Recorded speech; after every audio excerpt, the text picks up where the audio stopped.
On réagit à la liste de l'équipe de France. Alors, parmi les absents, parce que c'est surtout ça qui nous intéresse, les absents, il y a les absences qui font parler de Florian Thauvin. Bon, alors personnellement, moi, je comprends totalement que Florian Thauvin soit pas là. C'est pas comme si on avait besoin de ce profil de joueur-là absolument maintenant. Il n'est pas assez fort pour moi pour qu'on le prenne là maintenant, qu'on se dise on a absolument besoin de lui.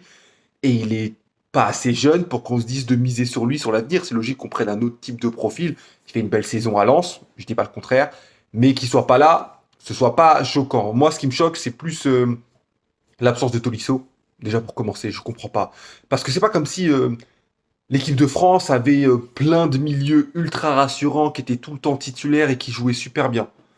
Moi, je trouve qu'un profil comme Tolisso, un milieu récupérateur qui peut se projeter, qui peut aussi défendre, etc. On n'a pas 100 000 profils comme ça. On a Rabiot qui est capable de remplir ce rôle. Mais voilà, moi je dis que le profil de Tolisso, ça aurait pas fait de mal à l'équipe de France. Surtout que dans la liste, il y a des joueurs comme Kamavinga qui ne jouent pas depuis un moment, quoi. Il joue pas, il revient, il se reblesse. C'est quoi le niveau actuel de Kamavinga? C'est quoi son niveau de rythme? Si c'est pour prendre un joueur, le mettre sur le banc tout le temps, etc., bah, j'ai du mal à comprendre. Pour le coup, Tolisso, je trouve qu'il remplit la condition d'être suffisamment fort pour être dans l'équipe de France tout de suite, même si on va pas forcément miser sur lui dans l'avenir parce qu'il a un âge relativement avancé. Mais voilà, moi, Tolisso, ça me choque beaucoup plus.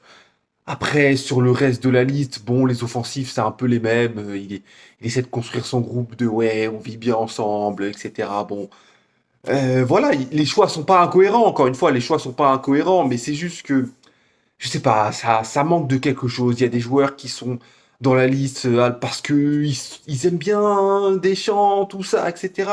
Théo Hernandez, si on est objectif, en vrai, ça fait un moment que Théo Hernandez, il est pas bon. Ça fait un moment. Déjà, l'année dernière, quand il était au Milan, il faisait pas la saison de sa vie.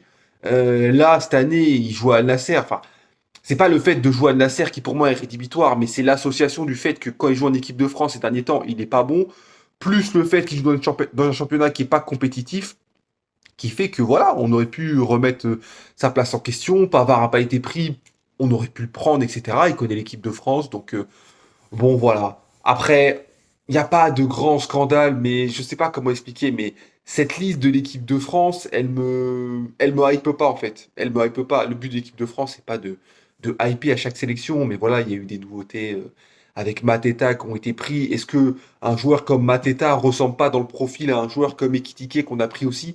Ça fait pas deux neufs qui ont un peu le même profil, un peu des neufs axiales, avec un peu moins de mobilité, même si Ekitike est quand même relativement mobile, mais vous m'avez compris.